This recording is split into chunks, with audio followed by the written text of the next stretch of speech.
Trainee doctor પર બળાત્કાર અને હત્યાની ઘટનાનો વિરોધ કરી રહેલા ડોક્ટરો દ્વારા સિવિલમાં રક્તદાન કરી વિરોધ પ્રદર્શન કર્યું હતું.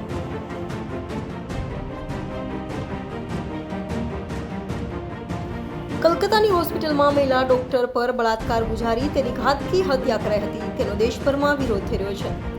સુરતમાં પણ સિવિલ સ્મીમેર હોસ્પિટલના ડોક્ટરો સહિતનાઓ દ્વારા વિરોધ પ્રદર્શન કરાઈ રહ્યું છે. ત્યારે સુરત નવી સિવિલમાં વિરોધ પ્રદર્શન કરી રહેલા ડોક્ટરો દ્વારા રક્તદાન શિબિર યોજી અનોખી રીતે કોલકાતાની ઘટનાનો વિરોધ કરાયો હતો.